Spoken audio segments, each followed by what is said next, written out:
Alright, so good morning mga paps. So kami po ay may rides na naman ngayon. And of course, shout out sa ACP Team Victorias. So kami po ay pa-take off na. So let's go. So ayan kami lahat mga paps.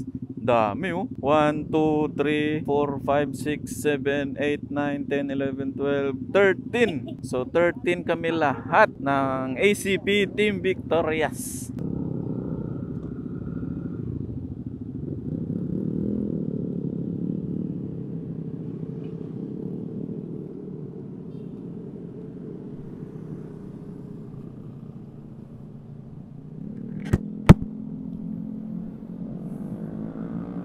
Alright, so good morning mga paps. And welcome na naman sa ating munting channel. So before anything else, ay gusto kong sabihin Happy New Year. Magigreet muna ako ng Happy New Year sa inyong lahat at sa ating lahat, syempre. So panibagong taon na naman mga paps. Ibig sabihin yan ay panibagong moto adventure, panibagong journey na naman sa pagmumotor, at panibagong lugar na naman na pwede nating puntahan. At syempre panibagong pagsubok at hamon na naman yung ating mararanasan ngayong taon. Alright, so let's go! Ready tayo dyan! So ngayon po ay linggo at yung oras natin ay 5:30 ng umaga. And as usual, late na naman yung take off. Basta kasama yung grupo talaga ay matik late yung take off. Plano sana 5 AM eh. Yung oras 5:30 na. So kami po ay may ride ngayon. Kita nyo naman ano. At yung ibang kasama natin ay nasa likod lang naman natin. Nauna na tayo kasi ang ingay ng mga tambutso nila. Baka hindi tayo magkarinigan ng mabuti dahil sa malalakas na tambutso nila. Kaya nauna na tayo. And marami-rami kami ngayon mga paps. Nasa 13 more or less na puro ACP Team Victorias. At yung rides namin ngayon ay papunta Vito Church doon sa Sagay. Actually yun yung first stop namin ano. And then after namin magsimba sa Vito ay pupunta naman kaming Escalante doon sa Manlumbos Beach. Tama ba ako? Hindi ako sure ano. Basta yun. Doon sa beach na yun na na-discover ng aming kasama. And doon na kami magla-lunch. Bibili muna kami ng pagkain namin na iluluto doon sa Escalante para may pang-ulam kami doon sa beach. At yung iba siguro ay maliligo. Tayo wala namang balak maligo. Sila na lang. And after doon sa beach ay iikot kami via DSB, and then from DSB ay pabalik na ng Bacolod at pabalik na ng Victorias. So parang nag-mini loop lang kami. So ayun yung magiging ruta namin mga paps. So samahan nyo ko or kami pala sa ride namin ngayon. Hopefully wala lang maging aberya sa ride namin ngayon at sana maging safe lang kami pauwi ng Victorias. So sana Lord gabayan mo yung rides namin ngayon. Salamat po. So kami po ay nasa Cadiz na. Malapit na sa Sagay City doon sa Vito Church. Hahabulin namin yung 6 na mass kung kaya ba. Pero kung hindi ay malamang sa malamang 7. Pero hopefully makahabol kami sa alas 6 na mass para mas mapaaga kami ng take off. So be right back na lang siguro mga paps pag nandun na kami sa Vito Church, Sagay. So see you na lang mamaya mga paps. Alright! Woo! Alright mga paps, update tayo. Nandito na kami sa Vito. Papasok na kami sa kanto mula National Highway. So siguro nasa 5 minutes ay nandun na kami sa Vito Church. So yung oras natin ay 6:14 ng umaga. And unfortunately hindi kami nakaabot sa alas 6 kasi past 6 na. So hindi ko alam kung anong plano ng grupo. Baka sa 7 na lang na mas hahabol pa sila kasi malapit na rin naman to sa Vito Church. So let's see na lang mamaya kung anong plano nila. Alright! Ang ganda ng panahon ngayon. Sarap mag-rides. Woo! Let's go! So yung iba pala dito mga paps ay magpapabless din ng motor. May mga kasama yata kami na hindi pa nabiblessing yung motor nila. So siguro magpapablessing na rin sila mamaya. Alam nyo naman yung V2 Church ay yun talaga yung preferred na church. Kung ikaw ay gustong magpablessing ng iyong mga sasakyan, mga motor, or kahit ano pa yan, kilala yung V2 Church sa ganon. So hindi ko alam kung ilan sila yung magpapablessing mamaya. Let's see. So ito na yung V2 Church.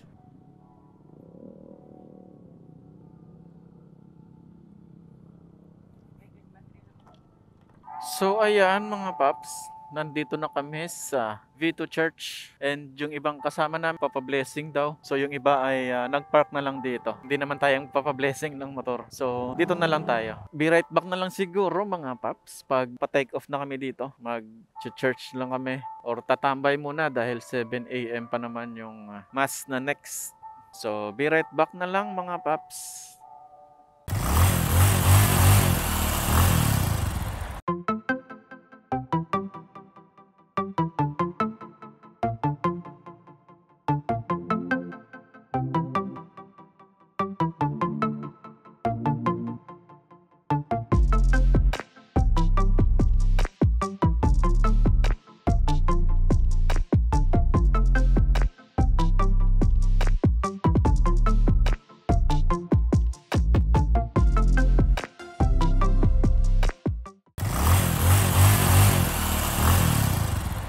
Alright mga paps, so natapos na yung mass dito sa V2 Church and kami po ay take off na and diretso ng Manlambus Beach Resort at nakapagpa-blessing na rin sila, tapos na rin. So kami po ay on the way ng second destination namin. So yung oras natin mga paps ay 8:30 na ng umaga. Medyo tinanghali na kasi nga 7 na mass yung naabutan namin at hindi kami umabot sa 6. So natapos yung mass ay mga 8 na rin. So kaya medyo late din nag-take off dito. Pero ayos lang naman yan. Kasi doon naman kami mag-i-stay talaga sa Manlambus Resort or Beach Resort. At before pala kami pumunta ng Manlambus Beach, ay dadaan muna kami ang Escalante Public Market ba? Oo. Basta doon sa parang tindahan. Kasi bibili kami na pwede naming lutuin doon sa beach. Like mga isda siguro para sa lunch namin mamaya. At yung Manlambus Beach mga paps ay 25 minutes away lang naman dito from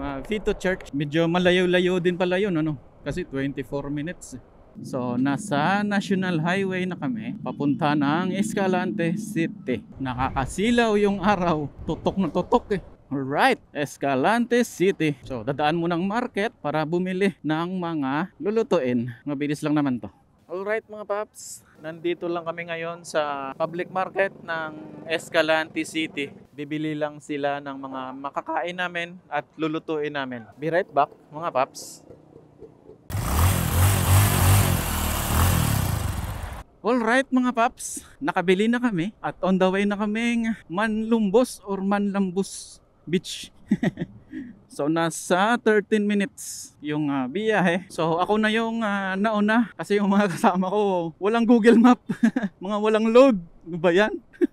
So nauna na tayo kasi tayo naman yung may access sa Google Map. At isa pa hindi rin nila alam kung saan exactly yung beach na yun ano. So let's go. At yung binili nila mga paps ay isda at saka baboy yata to.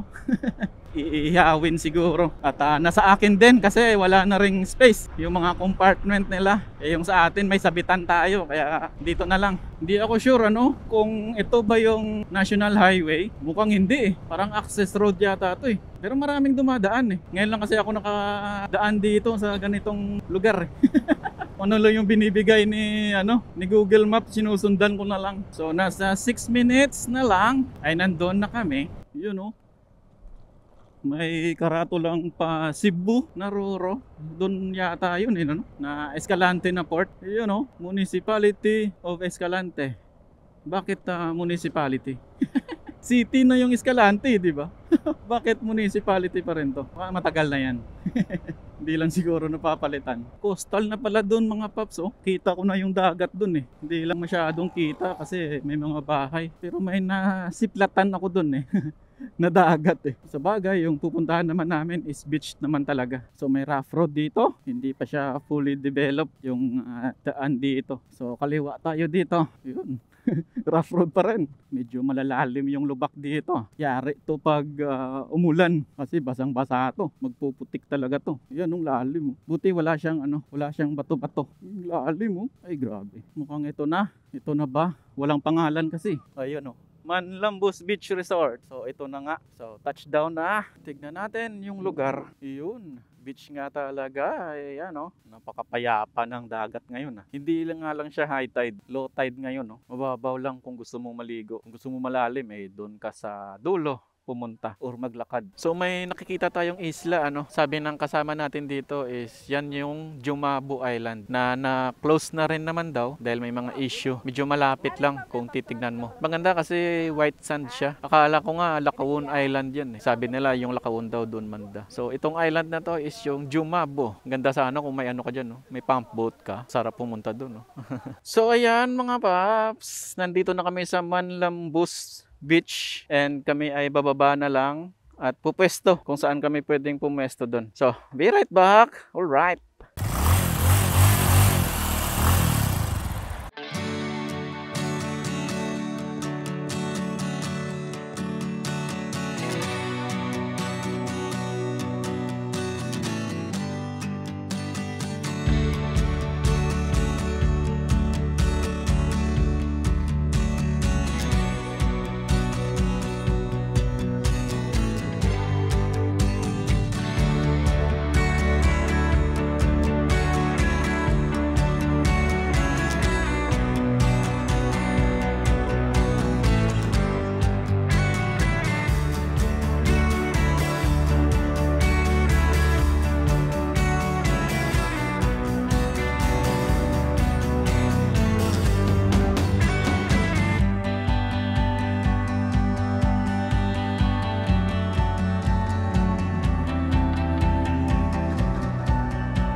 Alright mga paps, kami ay take off na dito sa Manlambus Beach Resort. At yung oras natin ay 12:33 ng hapon. Medyo maaga yung take off namin para hindi na kami malate. Kasi more or less 2 hours pa yung ibabiyahe namin papuntang DSB. Kasi nga iikot kami at itong road na tatahakin namin ay bago sa akin. Kumbaga hindi ko pa nadadaanan yung road na to. So first time natin na makakadaan doon, yung connected sa DSB from Escalante. And yung sabi nila, doon daw kami stopover sa Kubo ni Maria. And mula dito ay nasa 2 oras. Grabe.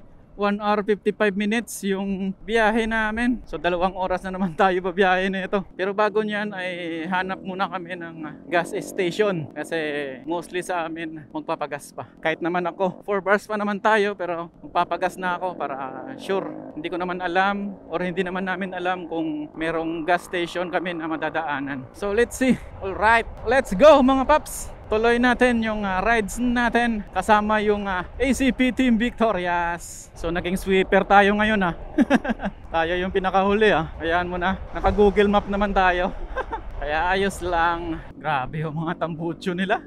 Ang iingay talaga. Ito naka GBT, tapos yung isa naka SC Project. Grabe. So nandito na kami sa proper ng Escalante. So gas up muna. Alright. So nagpagas na ako doon kanina mga paps sa kabilang gas station kasi ang dami nila doon.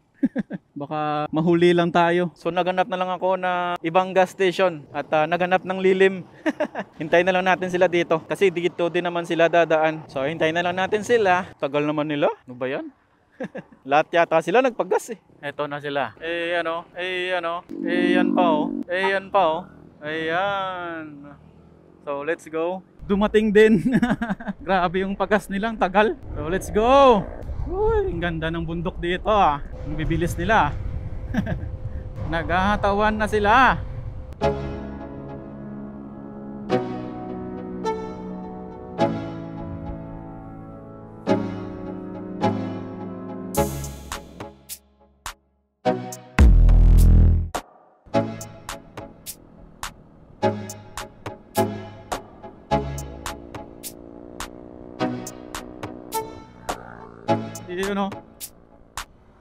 Yun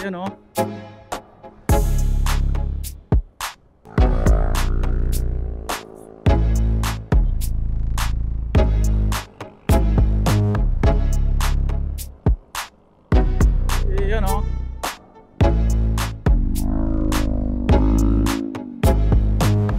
So ito na yung daan na first time sa akin.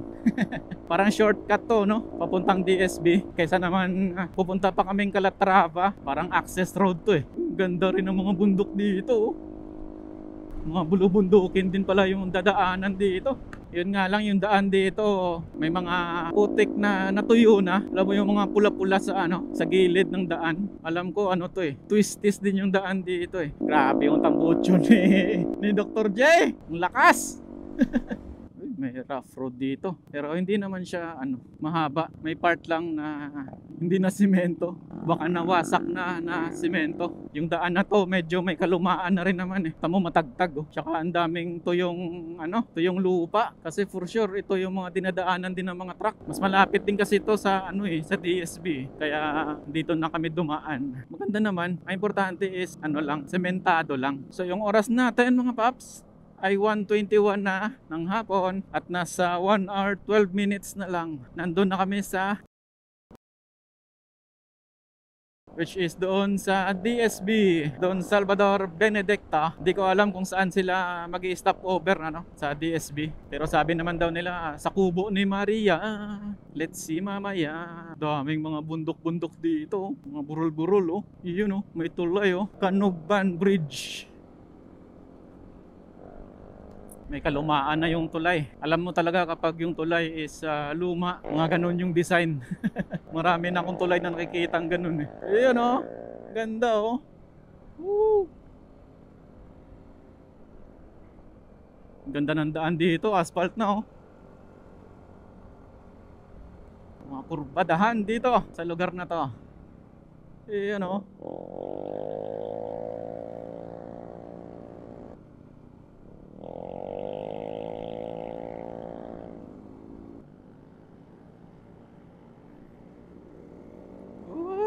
lupet ng kurbada. Hindi ka lang makasagad ng kurbada dito kasi ang daming bato-bato. Ayan po, oh. Tsaka ang dami ding mga lupa. Ito yung galing sa mga truck na galing sa taniman ng tubo. Tapos dumaan dito, nahuhulog yung mga lupa at siguro umuulan at natuyo. Ayan na, tumigas na dito sa sa daan na to. Kaya kung dadaan ka sa kurbada, ka dito, alalay ka dito. Ayan, tulad niyan, oh, yung mga truck, oh. Grabe yung mga lupa, oh. Natuyo, oh. Ayan, oh, dami, oh. Akala mo lubak sa simento, pero yan, mga lupa na tumigas, kaya nagiging matagtag yung daan dito.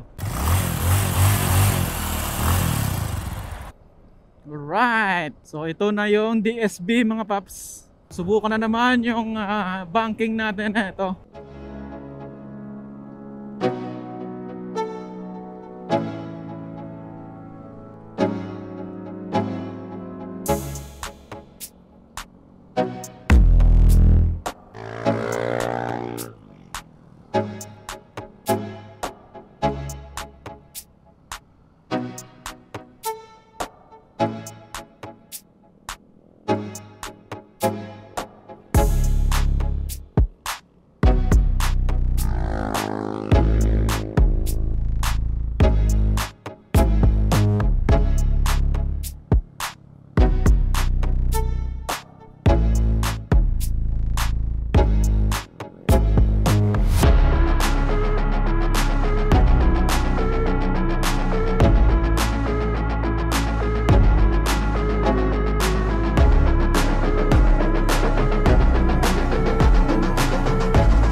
Alright mga paps, update tayo. Nandito pa rin kami sa DSB, stopover lang kami sa Lasang View, Kalan-an and Kapihan para magkape at magmerienda. And kami po ay take off na rin dito at papunta na kaming Lions View doon sa may Leon. Papapicture daw sila. So stopover ulit, and after sa Lion ay diretsyo ng uwi ng Victorias City. Alright, dito na ako nakapag-continue kasi nga dire-diretso yung biyahe namin at saka nalobat yung ating camera. Wala din naman akong time para magpalit kasi nga hindi kami makahinto. Pwede naman akong huminto saglit kaso baka maiwan na tayo.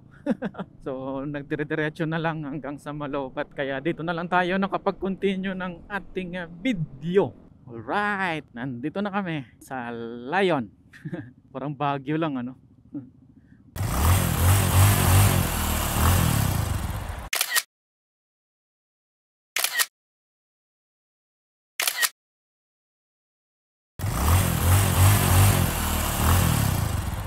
Alright mga paps, take off na kami dito sa Lions View. Nagpa-picture lang sandali. So this is it, diretso nang. At yung oras natin ay 4:22 na ng hapon. Medyo hapon na. Dami kasing dinaanan. Daming stopover. Yun oh. Labo. Paps labo, lupit magbanking oh.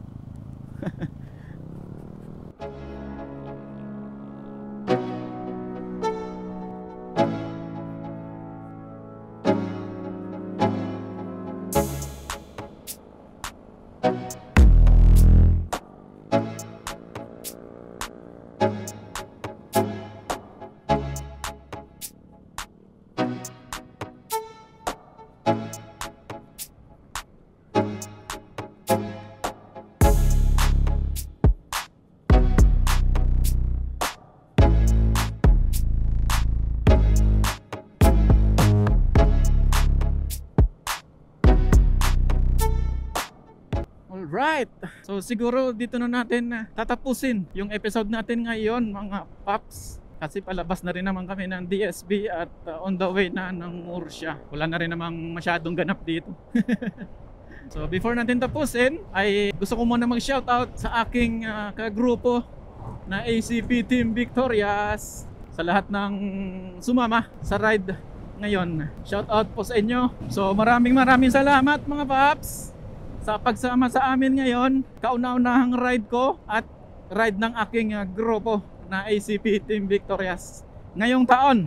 Alright, so abangan nyo lang yung mga susunod pa nating mga videos mga paps. This is Layaw Moto. Once again, ride safe po sa ating lahat. Goodbye mga paps. See you next vlog. Alright, yeah. Woo!